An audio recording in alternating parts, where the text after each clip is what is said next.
Hello, hello. What's going on? Welcome to Wisconsin Foodie Live. We've got Luke Zom in a parking lot somewhere in Wisconsin. Luke, we can't hear you anymore, bud. But anyhow, so welcome everybody. Luke's going to figure this thing out here, and he'll be right with us. He was with us. We've just been chatting for the last 15 minutes. So I think it must be a combination of headphones and Quick Trip Wi-Fi. No, Quick Trip Wi-Fi is the absolute best, so it can't be that. He'll figure it out here. Anyhow, so welcome to Wisconsin Foodie Live, everybody. This is our third week doing this. We've got a lot of really good feedback. We've gotten some bad feedback, but we're going to keep rolling with this thing because we love it, and we love coming to you guys live and taking any questions. Right now, we're being streamed through our Facebook page as well as our YouTube channel. If you haven't yet, please go and subscribe to our YouTube channel right away.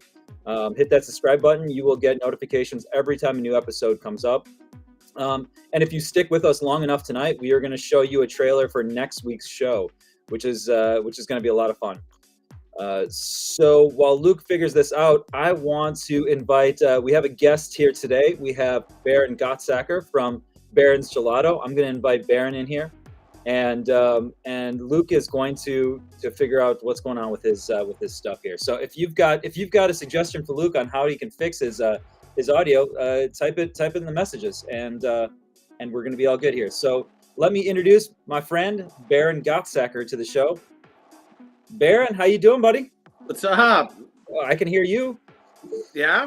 Well, perfect. All right, here, let's see. Luke might be live here. Let's see. Luke? Okay, no Luke. Sorry, Luke. No. Luke. Anyways, Luke, so I think what you need to do is disconnect like your Bluetooth or something. It might be going to your Bluetooth. I don't know, man. You'll figure it out.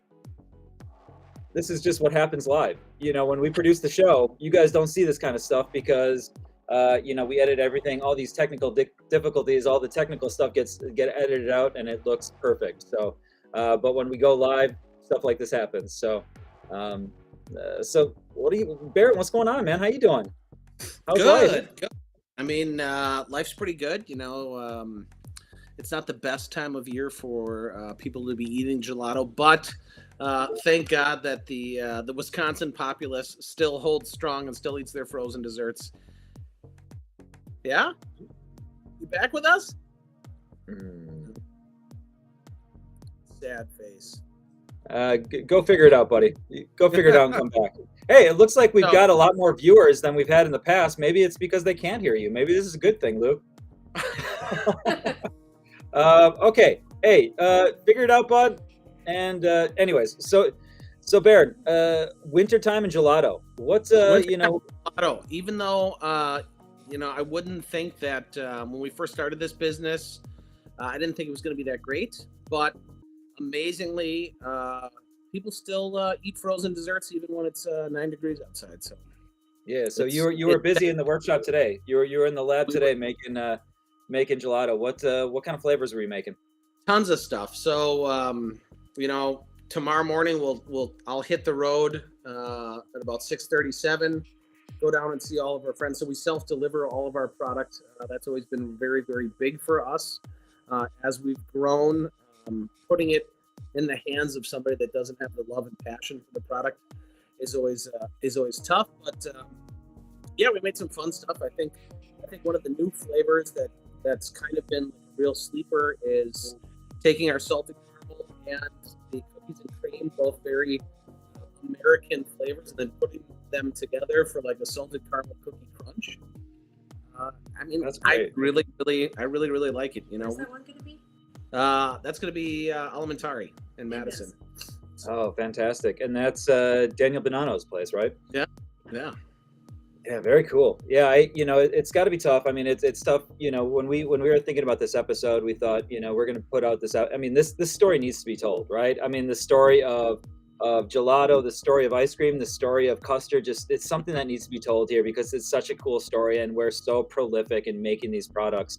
But our show airs in the wintertime, so So it's something that we thought about, but you know what? It's all the more reason for people to go out and find Baron's Gelato, Yeah.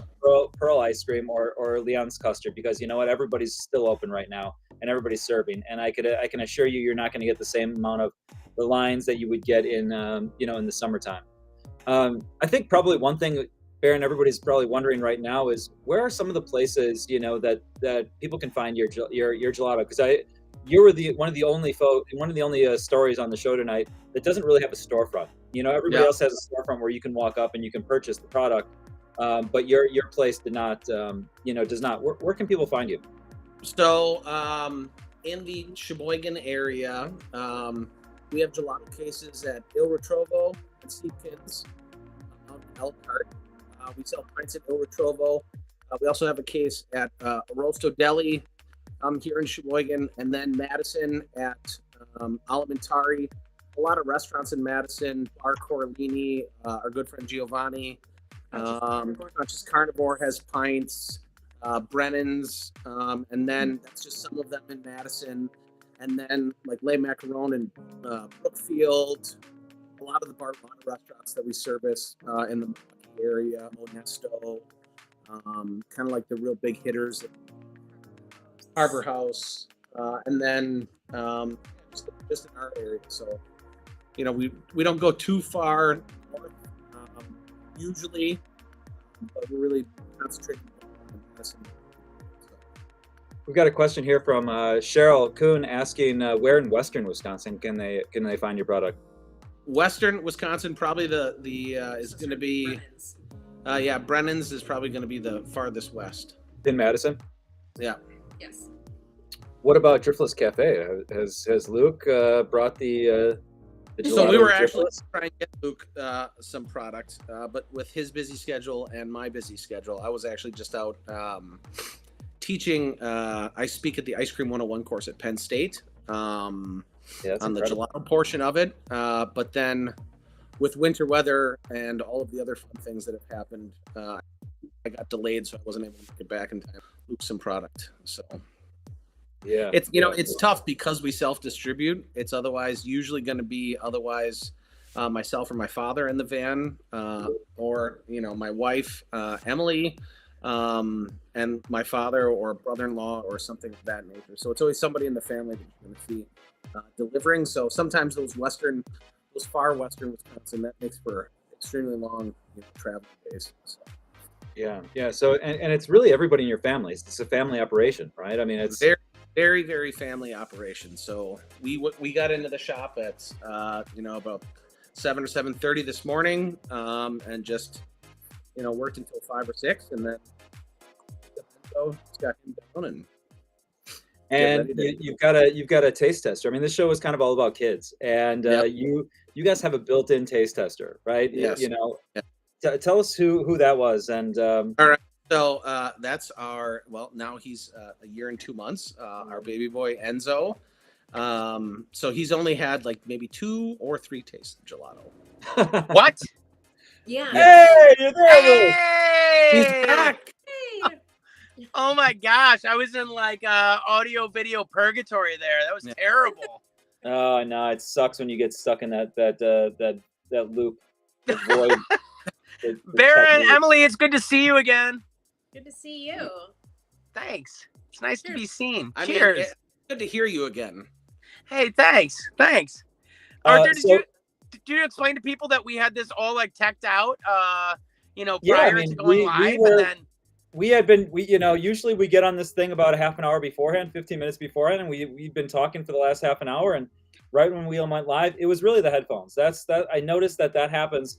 You just went headphones, and that just took it out. It took it down, man. So you know what I think it really is? It's the ongoing saga for those of you who have tuned in week after week after week. The first week, my mom had to text me to tell me that she didn't like my tattoo. This week, right as we were about to go live, they called me, and I'm so thankful. I love hearing their voices. I love their enthusiasm after the new Foodie episode airs. And, of course, this one's special because it's got their grandson Silas in it, too. But I think there's something in that karma somewhere where, like, whenever my mom tries to call, it just doesn't work out. Something shuts down. No, How man, don't Freudian put is it on that? mom like that. Come on. Yeah, no, she's a saint. Oh my gosh, she's an amazing woman. An amazing woman. So what's going on? Where are you right now, Luke? Right now, I am in one of the hallowed institutions of Midwestern dining and culture. That's right. For those of you who can tell by the LED lighting scheme around me, I'm in the parking lot of a Quick Trip in an undisclosed location because I don't want the mob scene to, come out of their homes in Richland Center and find me. But no, I'm on my way back from Madison. I had a good day out and doing meetings and getting to learn some stuff about how to be better at what I do and be a better kind of human being. And along the way, I got to eat some food, and now I'm making sure that I'm tuning in here 110%, so that way we can see our friends Emily and Baron and talk a little bit about this gelato making process. So I have a question, Luke, if you don't mind. Of course. So after coming into the shop, tasting some of the stuff that we produce, and of course, unfortunately, with your busy schedule, you didn't get to taste nearly as much as cameraman Dan got to the following day, and get to hang out with my father more and more. But what would you say, out of everything that you tasted, was your favorite? Well, I have to say with honesty, like the richness of that vanilla, it's not a joke. I know that vanilla sometimes is taken for granted as like one of the more pedestrian flavors. But man, the way you guys crank it there, it has like all these rich, luxurious notes like you would expect with like, a really delicious liquor almost. I'm talking to like a bourbon or a scotch that has those deep caramel notes. But then it comes through in that vanilla and, the mouthfeel. Like, I know that I'm preaching to the choir on this one because we were all kind of there for it. And you live in that world every day. But that thing is like, that vanilla for me was the most silken thing I've ever put in my mouth. It was gorgeous. It was gorgeous. Think. I was going to say, a little bit, from a behind the scenes perspective, that day we actually shot 3 different gelato makes. And as you can see what happens sometimes in the edit, we only used one. That day we made cookies and cream, and we also made beet gelato. Raspberry beet gelato. And they were all fantastic. And there were like so many good moments. But as we're constructing the story, and we're thinking about the bigger picture, and it's not something we went into thinking about when we made the show and we were writing the show. But the theme of vanilla came up everywhere independently. Like everybody independently talked about vanilla as being that benchmark. So, naturally that's the direction that we decided to go. We have very limited time to make these episodes work. And I think when we go into a location, we could literally make an hour-long show. We could have made an hour-long show at Barron's. It would be easy. But somehow to fit 3 segments into a show, we have to get that down to about 6 to 7 minutes. Yeah. And that goes quick. So we unfortunately we had to edit stuff out, and it becomes difficult because there were certain scenes where there'd be beet gelato there, and I had to edit that out, and we have to. It's a big giant puzzle. So from your perspective, I mean, what did you think of like doing that whole day of production? And that's kind of the other thing I have to admit is when we're talking about gelato, there's a lot of shots of sorbet being like because we had the B-roll we had, Dan shot a ton of really great B-roll of sorbet. And I was like, oh boy, I gotta, this is some really nice stuff, and I have to fill all of this time with, so we fit in sorbet shots. I don't know if you caught that. I did. I did catch that. I mean, the crazy thing is, like we're known for gelato, but and the high quality milk and cream and everything else that we use from Wisconsin, all those things are great. For me, though, some of my favorite flavors are sorbets, because most people have this preconceived notion that higher fat equals smoother texture. When it comes to ice cream, custard, like, oh, it has to have eggs in it, or, it has to have high fat.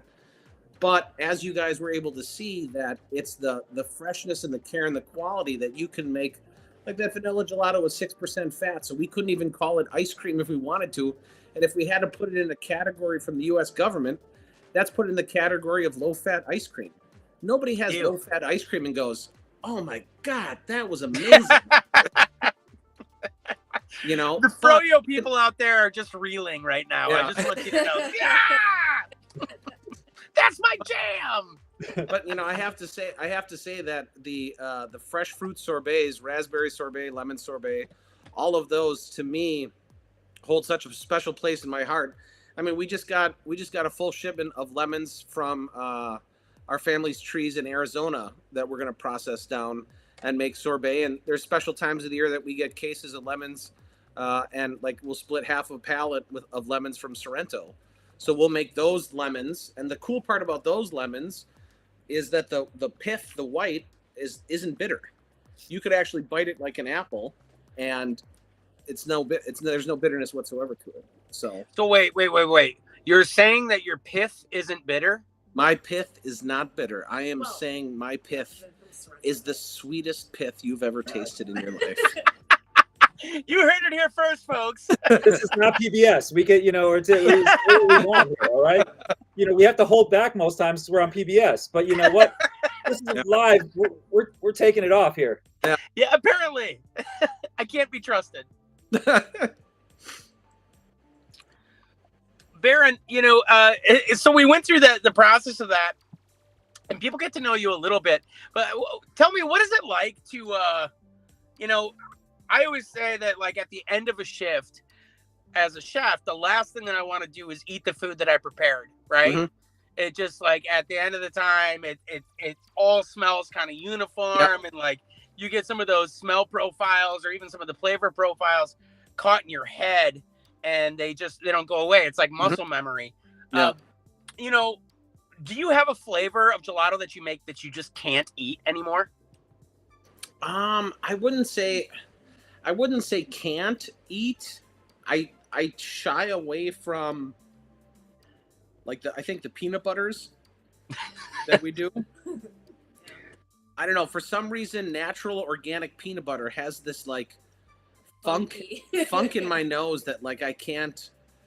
For some reason, your Skippies, your Jifs, like all of these, like, they don't have that same funk. I don't know if it's the, like, Valencia peanuts or whatever it is. I mean, any of the real high fat stuff. That's why I usually go more towards real traditional classics. The raspberries, lemons. Yeah. I mean, stracciatella I can still have a bite of, but I mean, yeah, like, I have the joy of teaching Gelato University here in the United States. And so I'll have maybe 12 students at a shot, and each student is making 10 to 12 gelatos that week. So of course, everybody wants you, try this chef, try this chef, try this chef. And towards the end of the week, I'm like, if anyone makes a lemon sorbet or something that's like real light and doesn't have any fat in it, like, you're winning awards in my book. One can only eat so much, Have you ever found in your teachings that, like, somebody comes up with a gelato that, like, you just can't do? What's the most esoteric gelato flavor you've ever been served? I don't know. What do you think? I did have somebody that tried to do mango sticky rice. Ooh. I love mango sticky rice. Love the concept. Yeah. And you can pull it off But very, very well. Unfortunately, though, this was not pulled off very well. The rice was so overcooked that now it was just like porridge. Yeah. And then they just tried to, like, drizzle it on. Ouch. they were learning. Yeah. Give them a pass. Yeah. We got a question for you, Baron. Have you ever experimented with herbs in your gelato? Basil, cilantro, rosemary. What works? What doesn't work?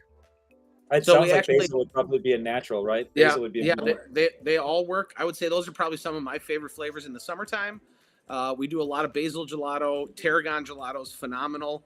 That's probably my father's favorite flavor that we do. Cilantro, yes. Cilantro actually works better in sorbets than it does in gelatos.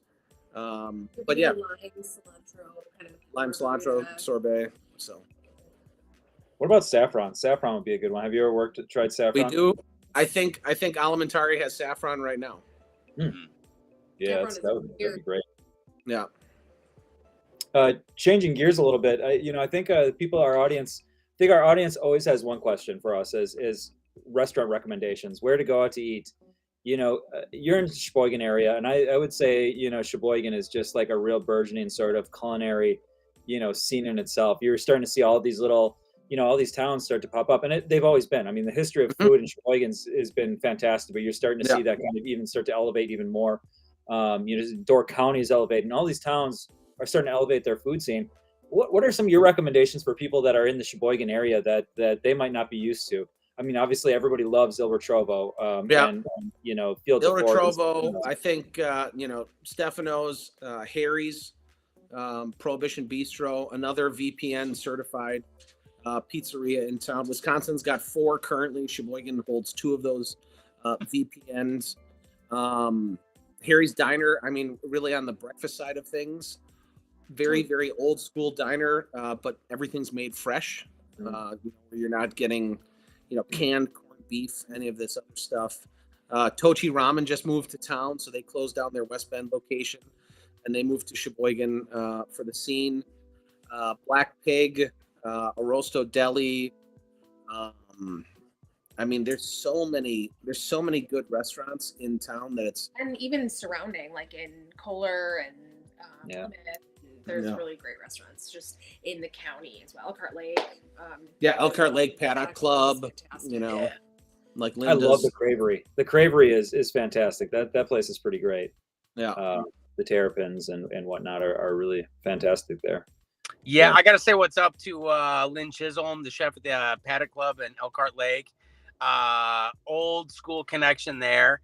I still make June's potatoes, which is her mother's recipe of these beautiful crispy potatoes. She was a sous chef at Lombardino's in Matt before my time, but man, oh man, did she have some lasting pieces of that menu that so many cooks after her took away because they were just so time honored. So what's up, Lynn? Yeah, and let's not forget the Blind Horse too. Somebody just threw out the Blind Horse. Blind Horse. Blind Horse is a great spot. Love that place. And it's beautiful. It's a beautiful spot. Yeah. I mean, there's so many. I just love, this food scene everywhere in these towns is just exploding. It's so much fun to see.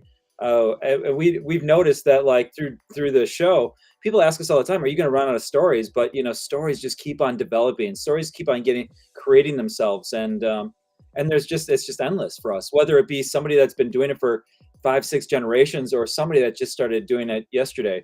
The stories are abundant out there. One of my favorite stories in all of Wisconsin is brats. That we've got so many great brat, like the history of brats in Wisconsin is just fantastic. And you're in kind of the sausage capital of Wisconsin. What's your go-to brat? What's your go-to sausage? And I hate to put you on the spot like that, so I understand. Maybe you like different sausages for different reasons. Do you? I mean, I would say, with my cousin Richie being on the show, I think it was last season or maybe the season before, Miesfeld's grand champion. I grew up though, Johnsonville, like we're close with both families, but I got to keep it in the family. And Richie's brats are, the Miesfeld's brat is probably one of my it's the one that I travel with. So I'm always known to bring along hard rolls. And of course, you've got the debate City, West Side, Johnson's, all of these other ones. And I think it's a very specific conversation of when you're planning on having said, hard roll. M's a big fan of Johnson's. I myself think it's a subpar hard roll compared to some of the other ones on the market. I would say, that West Side and City Bakery, number one. City Bakery day of can't be beat. Right. Day 2, West Side's still really good. Fuzzy the Baker, and I believe Donna too. I don't know if Donna's still alive or not, but both of them, God bless their heart, So that's the one that I usually travel with. Would be the West Side Bakery. High Low as well. Really, really good. That's a good traveling. 1-2 days, but We're talking about brats. Oh yeah, brats. First and foremost, I think we have to point out for all the people paying attention at home, how many times can you ask someone, anyone, be they from Wisconsin or from anywhere else in the upper Midwest, what their favorite kind of brat is, and you get a 5-minute articulate answer about like the brat, the bun, all the condiments. I mean, that is amazing. But secondarily, Arthur, what kind of journalistic integrity is that? Like, it's like asking to choose between your kids. So my question for you, Arthur, do you prefer like Kemp's gallon buckets of ice cream, or are you more of a Schweppes guy? Like, I mean, how does it work for you? Yeah, I do have a funny story. I'm not to deviate from your question here, Luke, but that's not a real question.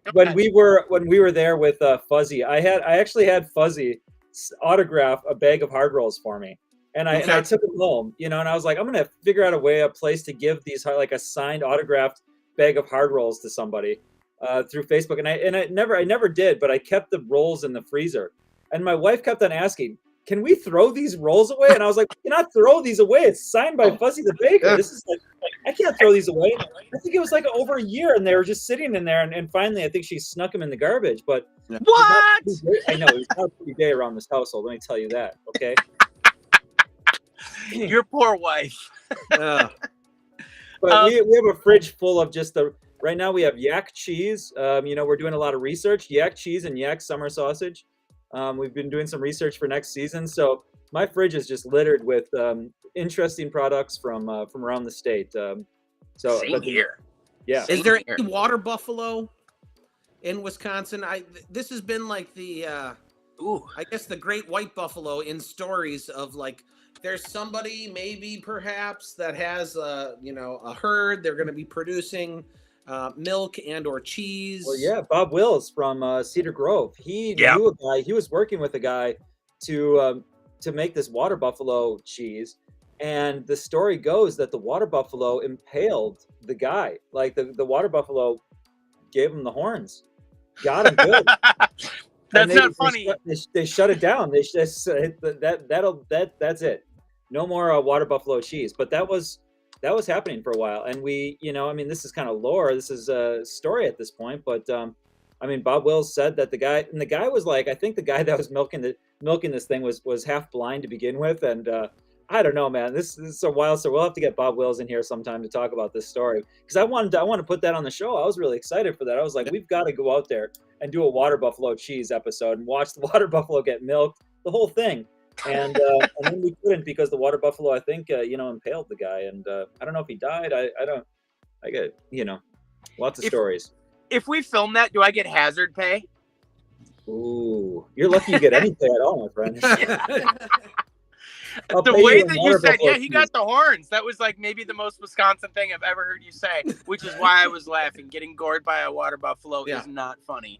No, it is not. This is serious business. And we're sorry for that.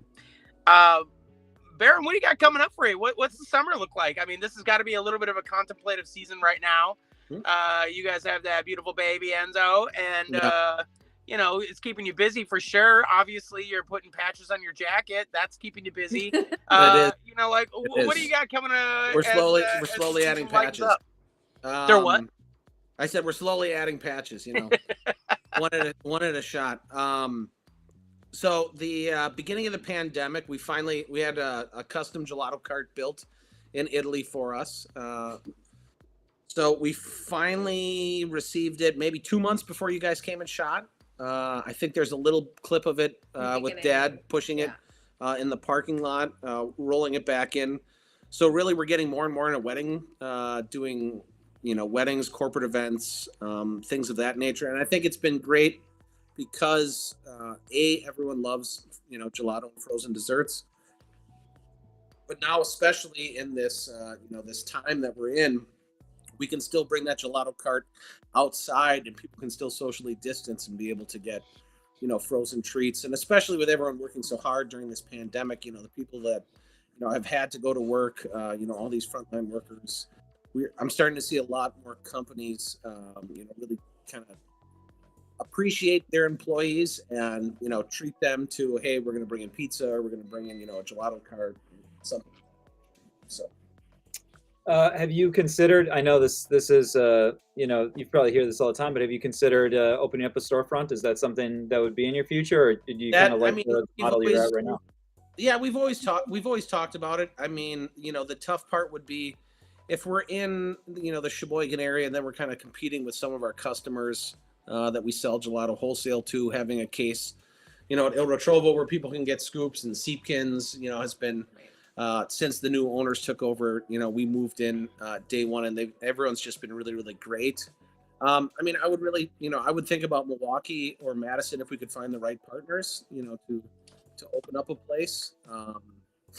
And yeah, just do it. My thing has always been, if we're going to do a gelato shop, of course, being in Wisconsin, that's not going to be able to carry us through the winter. And then, like, with us getting into gelato and my vision specifically of being something that I wanted to be hyper focused on, I know we'd have to do coffee, and then to go down that rabbit hole of being hyper focused, of making sure that we have absolutely amazing coffee, cappuccino, all these other things. And then, okay, now we got coffee and gelato. Now we're going to need some sandwiches or something to be able to spread. The next thing you know, then I've got a full-blown restaurant like the Driftless Cafe. Oh, man. And good luck to you with that. No, you'd do great. I know you would. You guys would find a way to knock it out of the park. And your testament to quality and quality ingredients. I mean, it is it's the unsung hero of the restaurant culture. Like, when you put time and energy into sourcing those high quality ingredients, you end up with the product that people remember and they can relate to and they love to support. Yeah. And, that's kind of been the secret, the proof in the pudding, so to speak, at the cafe is always been, this is about the farmers. This is about their exceptional food that they're growing and the food producers of Wisconsin and the upper Midwest. And it makes our jobs as chefs quite a bit easier when you're dealing with the highest quality products going in. So hats off to our farmers and food producers for sure. So Luke, the one thing, we haven't really touched on yet is that our kids were the co-hosts of this show. I feel fairly vulnerable about that. Putting my kid, my son on, on TV, especially, and I don't know what I was thinking that day, going back on it now, why I let him wear a shirt that said Freak on it. Obviously, it's all about, for the people out there that are wondering why is Freak on his shirt, that's Giannis's, Nike brand. So he's a big Giannis fan. So we're, now it's during the playoffs and the whole run. So big Bucks supportive household here. And, he was representing the Greek Freak there with his shirt, but he's got the pink shoes, the hat, the Freak shirt, the long hair. I don't know what the hell I was thinking, man. I want to speak to that for just 1 second. For those of you who like get or at home are like, man, what is Luke wearing? Like that looks like you're trying to stuff a brat into a hot dog's casing, or like, what is this thing? So when I roll up to a shoot, I have to bring a wardrobe with me, and Arthur always gets the final say. Like, I like this, I don't like this, whatever. And so I made sure, like, Silas and I went shopping on our way up to Sheboygan to ensure that we had something that looked a little bit coordinated and a little bit uniform, which is totally not like us. But when we showed up and I was like, Ilya's in the pink shoes and the hat, and he looks exactly like Ilya, I got the dirtiest look from Silas. He's like, what? I got to warn whatever I wanted? Come on. Well, the beauty was he looked exactly. You guys weren't like close to matching. You matched exactly, like, which was the funniest part about it. And you were like, I did this because I thought I thought you were gonna, get mad if you wore something. And then here my kid comes. Oh my god. Oh man. Anyways, yeah. You live and learn. Totally. I gotta say though, to speak to your feeling of vulnerability, working with the boys on that shoot, and I want to speak only for Silas because I don't want to speak for Ilya, but like Silas has a bigger personality than even I do. As a matter of fact, if there's any one of my children that's well suited to pick up where I leave off in life, it's most certainly him. He may be awake right now watching this, and it may be close to his bedtime, but I do want to tell him, Silas, I am so proud of you. I love you so much. You did so well. And I know that it was a lot of driving, and you and Ilya were like kind of bouncing off the walls at some point with all that sugar, but I couldn't be happier that you made such a quality episode of television. You looked great. You sounded great. You were smart. And man, this is why my mom calls me at the end of it. It was really fun. W.C. Fields, though, did have a quote, and W.C. Fields is a pretty famous actor, historian, and director. And he said, actually, I don't work with animals and children.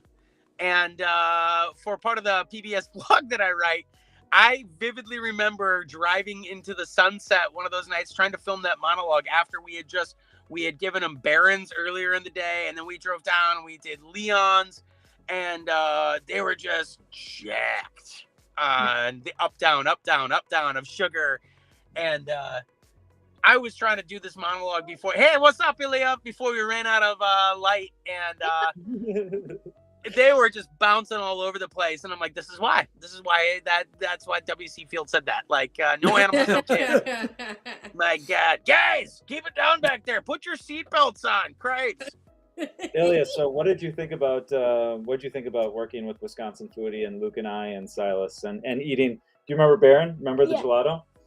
What did you think of that whole experience? I mean, you've been around Wisconsin Foodie kind of your whole life, and but to actually. So Ilya's probably been in about a dozen cameos. Like there's like, I usually find every season they're like Ilya's somewhere in the background eating food, but this was his like time to shine, to step in front of the camera. And what did you think about that? I like it. It's fun. Yeah. I like being on camera. Yeah. Yeah. What was your out of the three? What was your favorite ice cream? Was it gelato, custard, or ice cream? I like gelato a lot. It's really good. Gelato. Good answer, kid. I would have accepted any of the three. Oh, yeah. Oh, so unfortunately, in Milwaukee, the show doesn't get played until 9:30. So, I know Luke, your child's bedtime is right about now. Mine still has probably 2 hours before he goes to bed. What? He's a late guy, but we are we are waiting up to that episode, and so he can watch it live, and it'll be interesting to see the reaction of. I know a lot of his friends and his parents are watching too, so it'll be interesting to see the reaction. Silas just texted me, in his beautiful third grade, texting ability, Gelato. So Gelato was his was his pick as well. Oh, Nice. so Yeah. nice. Yeah. Hey, Silas, you did a great job, and there was so many funny little moments that we just couldn't fit into the whole show. But you did, man. You did so good, and I've been thinking about if Luke is if there's something happens to Luke, I might have to give you a Hey! I'm right here, give you a dude. ring. Like Wow. the thumbnail on Instagram or Facebook. Have you seen that? No. Of me and Oh, the Silas? thumbnail of you and Yeah. Silas. Yeah, that's good. Yeah. So Yeah. if you or Silas ever want to come up to the shop and make another batch or two, or bring some friends, just let your fathers know. They know how to contact me, and we can set something up. And this is why we do it, man. We do it for the kids. Oh, aren't you I put on my Facebook feed today, if you want to meet a real life Willy Wonka, tune in. And you kind of are. You're like, Yeah. I haven't killed any children though. Yeah. It's real I weird. think you're forgetting Willy Wonka was actually a madman. I mean, Yeah. he's very creative, Yeah. but took it a little far at times. Don't eat the chocolate. That's all I'm saying. My imagination. dinner and a show, ladies and gentlemen. Yeah. Dinner and a show. But yeah, so that was a fun episode. It was it was a test of patience for me. I'm usually hyper focused. I'm usually hyper focused. When I'm on set, it's harder when I'm shooting as well, because I'm hyper focused on getting the right shots and making sure we have everything that I can piece together the final show. But I get, it can be pretty stressful, and I know I keep it cool all the time, right, Luke? I'm like super chill, super cool. As a But cucumber inside, boss. my brain is like, I'm like, a beautiful mind. It's like there's like numbers and graphs everywhere, and I'm just trying to like put it all together. But to have the kids on set, especially my own son, that was, it was a challenge. There was times where we needed to do a shot again. And I think those kids hated ice cream by the end of that. I'm surprised they still eat it because, their tongues were frozen. They, like chapped, and they yeah. I think that at Leon's there was a moment where we had to reshoot because we just didn't get everything that we needed out of the first take. So like, okay, as a functioning adult, that's my job, right? Great, let's go up and order another round of cones and dishes, and here we go again, boys. And I think for little Silas at the end of the day, which was a big day. We started at swimming in Lake Michigan, and then we went to this gelateria, and we learned all about making gelato, and then we drive down to Milwaukee, and like we do this thing. And Silas just didn't know what to do. He gets that second bowl, and he just like, he had nothing left. Yeah. Poor kid. Yeah. You'd think it'd be glamorous. You'd think it'd be glamorous to just eat ice cream all day, but making TV is hard work. It is hard work.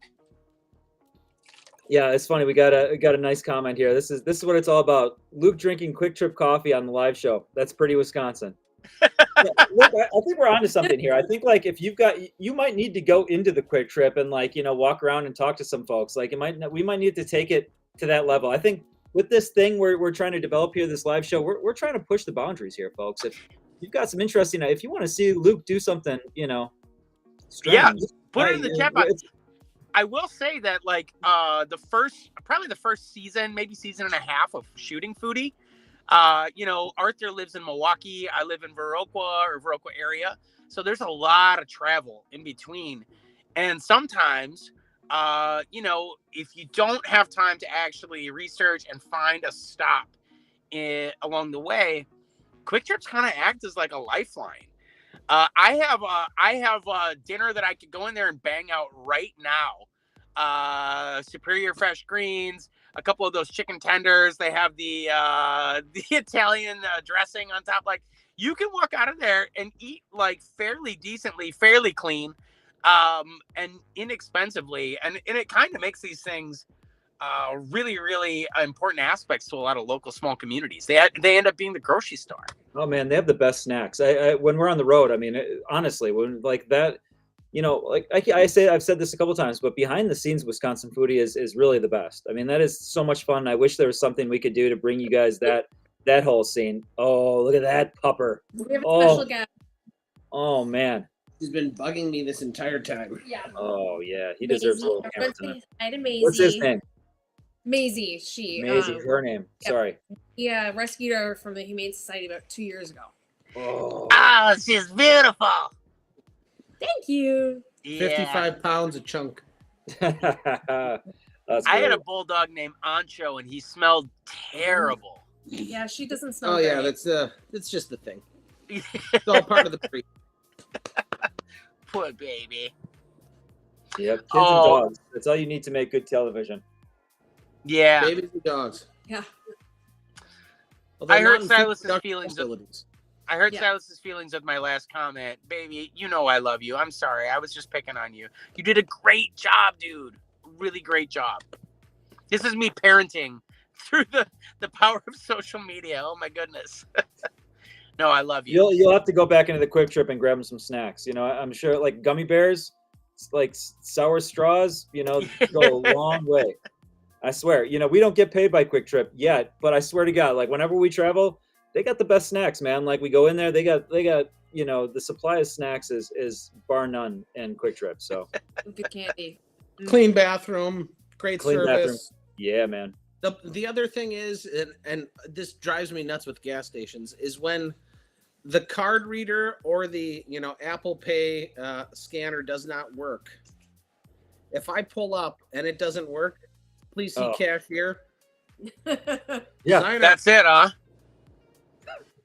I'm finding. No. This is why I only go to Quick Trips. It always works. You pull up, you scan, pump your gas, on the way. I love it. I think between you, Baron, and Arthur, this could be like the Wisconsin version of Seinfeld. The pump doesn't work. I'm not using the pump. We're leaving. And then it'd just be like you guys driving like madmen through the rest of Wisconsin. Yeah. Well, as long as I can ditch my car and go to Baron's cars, because Baron has the ultimate collection of cars. If we could just take his car, we got it, man. We're gonna be good to go. That's cool. I like it. Man, oh man. Awesome. Well, you guys, it's been a lot of fun. We got a fun little treat for those folks that are still with us. We have a preview of next week's episode. It's a good one. It's another good one. So you guys bear with me here. I can get that up here in 2 seconds, and you'll have to let me know what you think, because it's very well timed, and we can talk about the timing afterwards. But here we go. On Wisconsin Foodie. National Bakery's been around since 1925. It's one of the oldest still scratch bakeries in Wisconsin. Pączki it's a Polish treat. It's a rich dough, and we use buttered dough on Pączki Day, which is a little bit chewier. Today is like a huge day, right? It's the only time of the year we make pączki. So when we're talking about Pączki Day, we're talking about doing this to 40,000? Is that what? 46,000. 46,000. 45, 46,000. 2 by 2 by 2. When I die, this is how I would like to be embalmed. Glazed.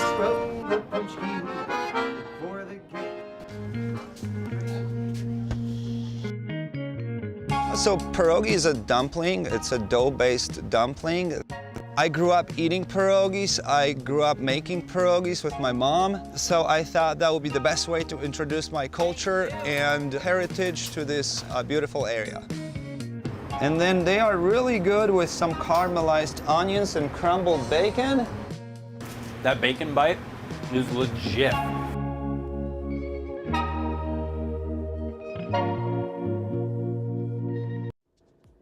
There you have it, guys. Pączkis and pierogies coming up next week on Wisconsin Foodie. The beauty of that is that Fat Tuesday is March 1st. So this is priming the pump a little bit to get people excited to get to, to National Bakery or wherever they have locally to get their pączkis. Typically, there's lines outside, the sustained lines out the door for like the whole day. I don't know if you've ever experienced this, but like people line up like crazy. And the one time that I went to shoot this was like COVID and a blizzard. And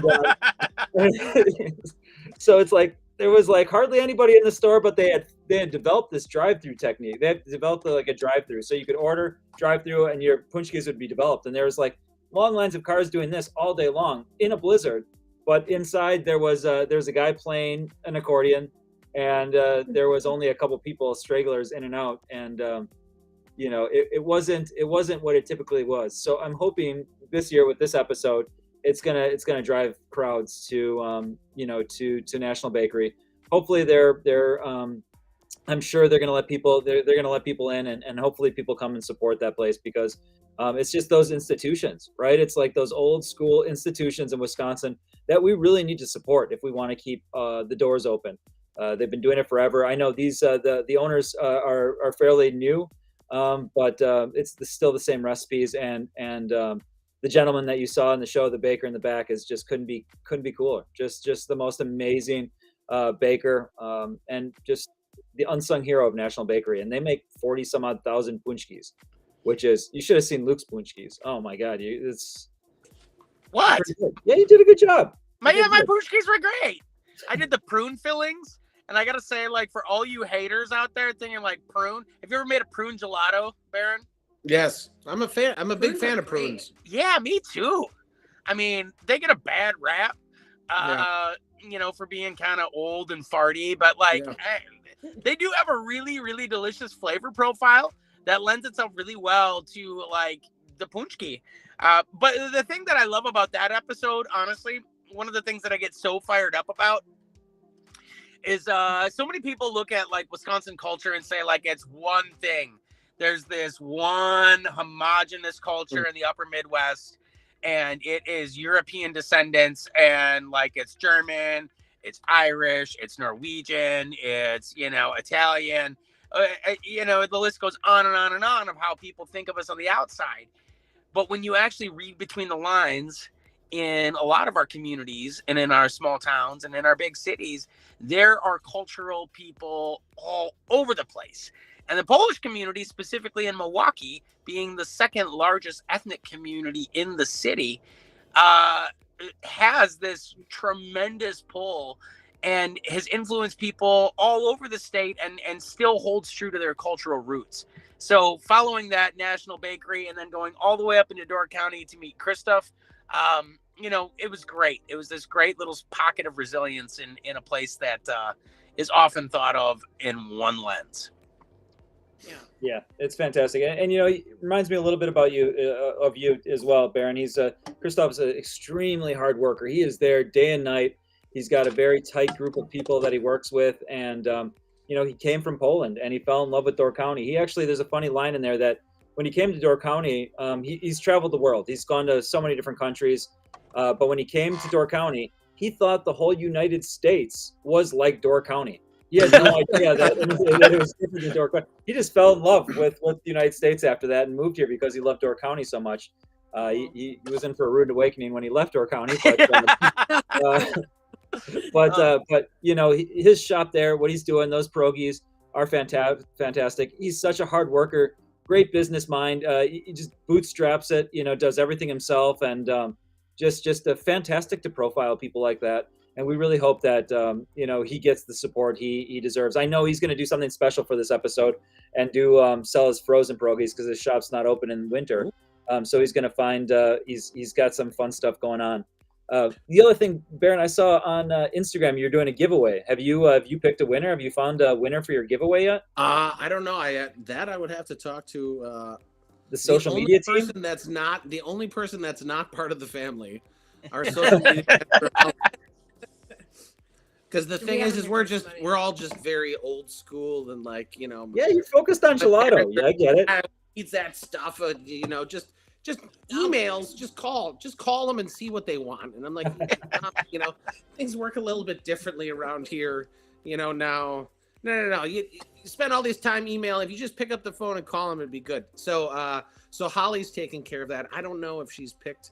I left that up to her, knowing that because when she came on as our social media manager, it was a very, very a steep, quick learning that most of the comments on all of our Instagram posts or social media posts are from cousins or sisters or cousins of hers. So it would be like, all right, we've got, you know, 15 comments. All right, Holly, 13 of those are family members, and and they all think they're, you know, talking to somebody. And then it was like, no, we got a social media manager now, you know. Like, now you just have to text. So. Yeah. You know, it's funny. I like to, you know, I mean, so I do a lot of, I do all of our social media, emails, website stuff. And I love, I mean, seeing the comments, we get 99% positivity that really just helps drive us to keep making the show and keep making it better. It really fuels the fire for us, and we really appreciate every email. There's times that I don't get back to everybody, and I apologize. We get tons of emails, and right now where I'm still editing episodes of Wisconsin Foodie, so it's hard for me to focus on that. But we got one email, and I don't know if this is directed at the new season, at the new live show, but the email was, his message was, "Not a fan. It's become almost embarrassing. The Zoom after parties? ? Really ? So, you know, Jeffrey Szerzinski, thank you, buddy. You know, we appreciate those kind of messages, and those help fuel the fire as well. You know, this season's Wisconsin Foodie going here, bud. This season's Wisconsin Foodie brought to you by Spite. Yeah. So. But you know, it's just crazy. I mean, we're just trying to do good things out here, and we're just trying to promote people like Baron and people, you know, fantastic businesses and restaurants and people that really deserve their stories to be told that they might, you know, not have that opportunity. So we're just trying to do good things out there, but people definitely still find the need to send us just criticisms constantly. Which is unfortunate, as one of the the stories that have been told by you guys, our story being told by you guys, we appreciate that tremendously, and seeing all of the other places that the stories that you've told, the rich fabric that we have for our culinary scene, you wouldn't be able to get that if there wasn't Wisconsin Foodie. Right. So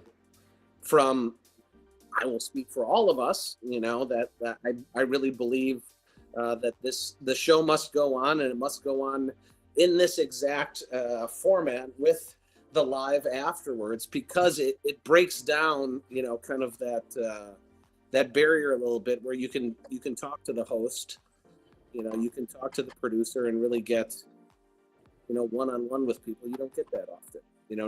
Bobby Flay shows don't have Bobby Flay, on a Facebook Live afterwards. No, it's all. Yeah.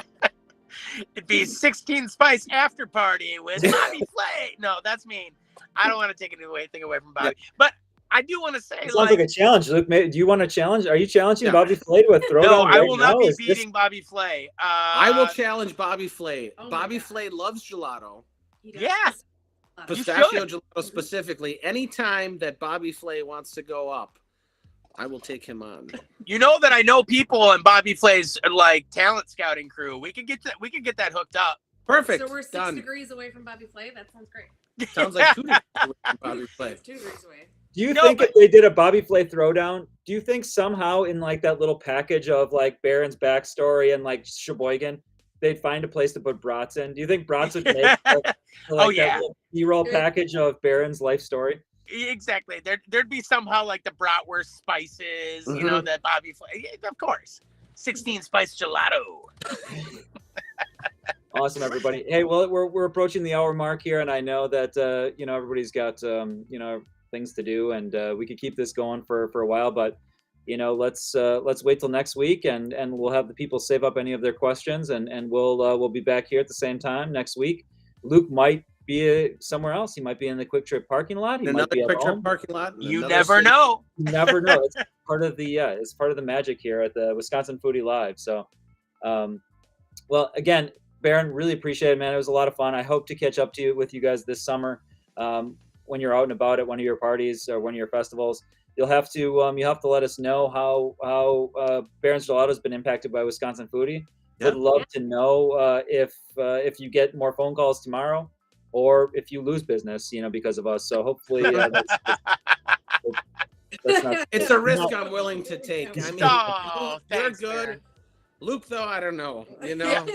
Everyone's still on the fence about Steve Zissou.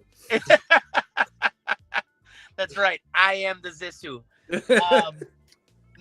Thank you so much.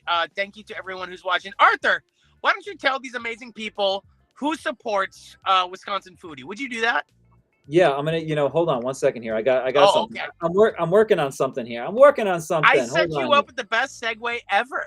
Yeah, let's go to it. Here we go. Hold on. Boom.